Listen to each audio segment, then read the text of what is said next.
And I remember texting the girl I was dating that night. I was like, hey, listen, I may die some point, so I'm not going to lie to you about anything from this point forward. Yeah. And since then, I've just chosen complete and total honesty with everybody I've dated. Like when I took my girls on Fresh and Fit, all the girls on the panel, they asked them beforehand, like, would you be in a poly? No, everybody.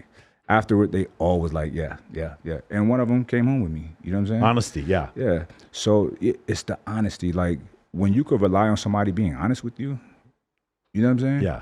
Oh, you think she's hot? Like, yeah. What do you think? Yeah. You know what I'm saying? Of course, yes, I do. Yeah, you think that you're the only, you know you're not the only one. Yeah. You know what I'm saying? You're just going to get cheated on. It's so funny, man. They're like, I tell them, hey, listen, or before that, I'm single. I'm not interested in being in a relationship. This is, back in the day. Yeah. And they're like, well, I'm going to go choose to be in a relationship with this other guy. And I'm like, so I'm telling you the truth, and you're going to go date this male stripper who I'm sure is never going to cheat on you. And then they come back. Yeah, and then they come back at me and they're crying and like, there's no answer. And I'm like, no, there is an answer. I told you the truth. You just didn't want to hear it. I've never told this story before. December of 2020, I'm on a date with two girls actually, and one of them, it's funny, I'm kind of seeing both of them, but it's not serious. Right. And I introduced the two of them together. They wanted to meet each other. It was very clear we were going to have a threesome, and that was what the whole night was about. And so they're both pretty big influencers. And we go out to Area 15, which is this really, I don't know if you've been in here. You should definitely, if you ever want to take a date someplace cool in Vegas, 15? it's not a club. Okay. Area 15 is awesome. So we go to Area 15. Is it a restaurant? No. So it's a bunch of, so there's two restaurants in there, but there's also axe throwing. There's also a Mega Mart, which is like a maze that you go through. There's also a place in the back where they have like concerts. There's art installations. There's 3D stuff. It's like, you can spend, it's almost like an amusement park. And there's also, you can ride this rail that goes all the way around the top. It's just fun. It's just nothing but fun. So I take the girls there, and then there's a third girl that I used to see, but like we're friends, but we used to hook up, and she's on a date with another dude. Well, me and the two girls I'm with, we go in the unisex bathroom together. We're not going to hook up, but we could have been. Right. The third girl leaves her date and just walks in the bathroom with us. I'm peeing and I look back at her and I'm peeing and I look back and I'm like, you can't be in here. Right. You're on a date. In her mind, it was like, oh, Michael's with two girls. I want to join. That looks like so much fun. Yeah. Again, guys are not grasping what I'm saying. They see me with two girls. They're like, he's with two pretty girls. This is where the value is. I want to hang out here. And I look at her and I'm like, I don't need your date coming to my fucking apartment later. Because he's like, why are you going in there? Let me add on to that. Yeah. Because people don't know what it's like. Yeah. When I'm activated in my polygynous splendor. Yeah. All the girls from my past start, do y'all do threesomes? Yeah. What's up with her? Like all of that shit. It just comes. When you're out, like, there's something about when a man has a woman, he becomes more appealing to other women. Yeah. When you have two women, it's the intention is crazy. We be at Delilah, like in LA, and bro, it just the vibes. It be so. It's like my girl loves it because she tells me like, they just respect you. I love how everyone respects you. You know what I'm saying? Yeah. I want you to be the boss. I want you to look like the boss. You know what I'm saying? Yeah. The new girl's like, I felt so safe with y'all. Oh my God. You know what I'm saying? It's just a vibe. It's fun. And it's a level that a lot of people never unlock because they're not honest. Yeah. Just be honest. And look, when did you become honest? Because I wasn't always honest.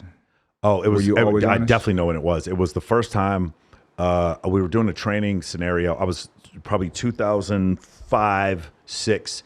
I was training as a mission navigator at Robbins Air Force Base, and we almost died. Like the co-pilot, I think the co-pilot forgot to put the gear down or something like that. But we put the nose down on almost the taxi lights, way off to the left, and somebody called to go around. Right. And so we would have just gone off into the dirt and crashed, and we didn't. And I remember texting the girl I was dating that night. I was like, hey, listen, I may die some point, so I'm not going to lie to you about anything from this point forward. Yeah. And since then, I've just chosen complete and total honesty with everybody I've dated. Yeah, I practice radical honesty. Yeah. I had a situation back when the marshals came and got me. I was seeing somebody, and I never looked at her. Like, I didn't want her to be my girlfriend at first, right? Yeah. But she was so sweet, so sexy. She had a boyfriend when I met her.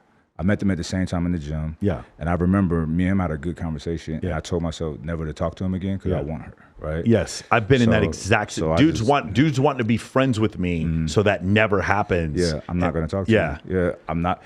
It just happened to me. Yeah. Yeah. All right. So we just had a situation like that. So funny. Dude, he told this story on my show.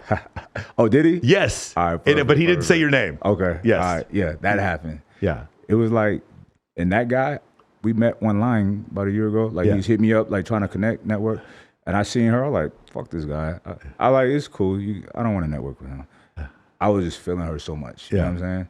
So yeah, it worked out. It worked out. And the irony of him calling me for advice. The same day of the date. Fascinating. You know what I mean? But that's how. But you guys are cool now. Who, me and? No, that's my dog. Yeah, it had nothing to do with him. Yeah, he set it up. What do you mean? All right, maybe we talking about something different. Oh, maybe we're talking about something different. Okay, cool. We'll talk about it. Yeah, it's something. Yeah, we'll talk about it off. Yeah. But nah, yeah, we'll talk about it. That's my dog. That's my dog. It's awesome. Yeah. But nah, so I'm fascinated by women. Yeah. Right. There was a time. Look, and then there's tiers, like the types of women you could get. I used to be able to just get just regular chicks. You know what I'm saying? But you know, it's not. That's why, like, when people say, "Well, his looks," I'm like, it's not about that. It has nothing to do. I've always looked the same, and I never, you know, it's different levels of my life, stages of my life. I was able to do this, to do that, and it's not even all about money. It's about confidence and personality and conversation and things like that. So, anyway, when do you get it? All right, so when I got somebody is when we go out to eat for the first time. You know what I'm saying? Because they don't really know how to take me yet. And I look a certain way, so they think I'm just a certain way. Yeah. And then just the intellect just steamrolls them, and they're so comfortable. You know what I mean? Well, with the girls, yeah. They usually have a pretty strong opinion about me before we meet, just because there's so much of my content. They can watch me talk for 50 hours. Right. But it's funny, my girlfriend now had never heard of a podcast. She was 20 years old when we met. And it was good for you. Yeah. She's 21 now, and it was really interesting. She had never heard of a podcast. So a lot of people think she's with you because you're rich. And I'm like, no, my girlfriend met me. We were on a resort in Mexico. She didn't know if I was poor, rich, nothing. Yeah. So it definitely wasn't like that. A 20-year-old ain't locked into money like that. Yeah. Yeah, they're different. Yeah. I'll tell you a couple other things that I thought were interesting. The number of women who had no interest in hooking up with me one-on-one, but the idea of being with me and my girlfriend, it was the number of women that are totally fine with that, and the number of women who think that doesn't count. This is mind blowing. It's like if I have sex with one dude, then I'm cheating on my boyfriend. But if it's with a couple, then it doesn't count. That's another one's crazy. Here's the thing. Yeah, it's the psychology, right? So men are big, stupid, intimidating. Yeah, you know. A woman softens us up. Yes. Right? And all women, I don't believe in a purely homosexual woman. Yeah. It's homosexual guys.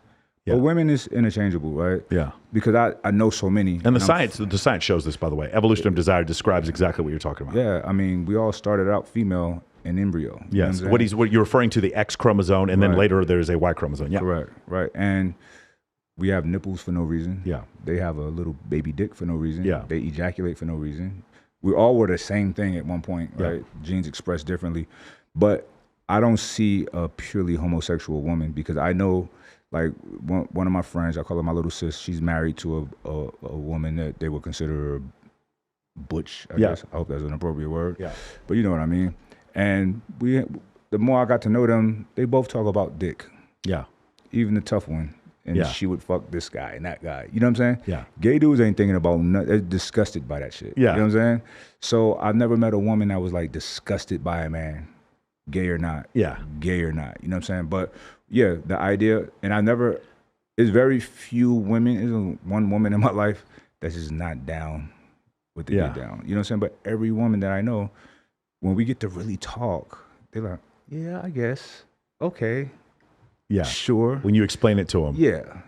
If there was just no lying involved, right? The other concept in polygyny, or the other concept that I think a lot of guys don't understand, is that before my girlfriend, I'd say 85% of the women that I was sleeping with were my friends, and these guys don't have a concept of that. Like literally, they go through their life normally. They'll have a boyfriend. They won't have a boyfriend. They'll just move on to someone else. They'll talk to somebody else.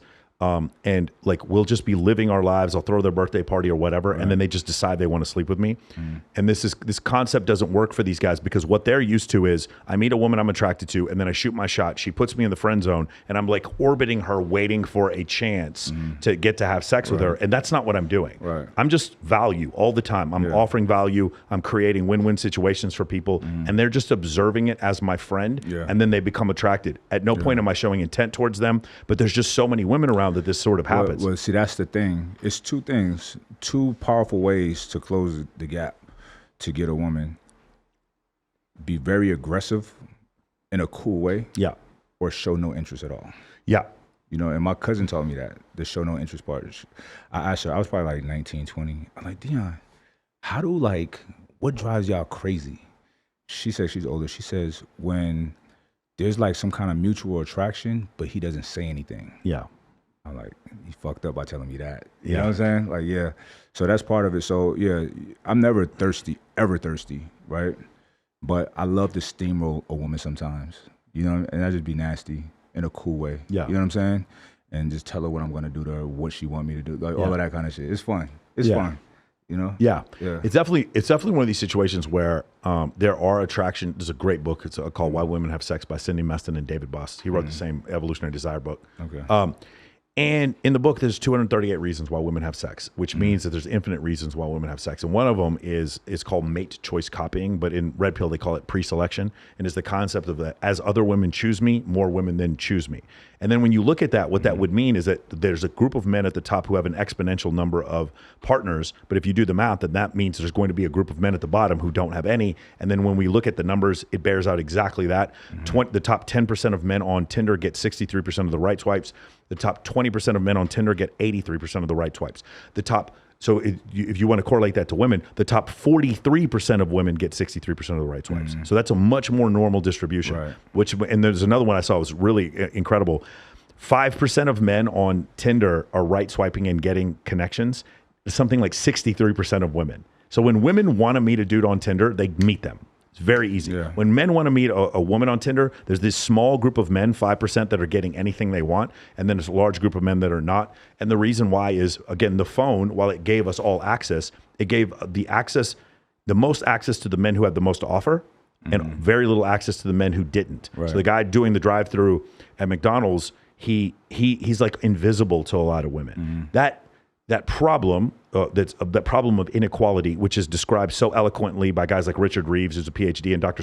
Scott Galloway, and by David Buss, the description of that problem is just such level of inequity that it's discussed as a problem. But the reason why this problem isn't discussed is because the idea in academia of men being disadvantaged is not something you ever discuss. Men are never disadvantaged. Women are only disadvantaged. Minorities are disadvantaged, and people of alternative lifestyles, LBGT, they're disadvantaged. Men can never be disadvantaged, but of course we know that's not true. Men are 9 times as likely to commit suicide after a divorce as women are. So that we know that's the case. Having the discussion, however, is politically incorrect, and that's the reason why we get into this situation where you have an overcorrection, possibly, where some people, definitely not the guys we were referring to earlier, but some people in the red pill community is just, I hate women now. Yeah. That can never be the case. You can never hate women. Right. We need them. We're better together than we are apart, like Rollo says. So it's just a really interesting socioeconomic discussion that a lot of people are afraid to have.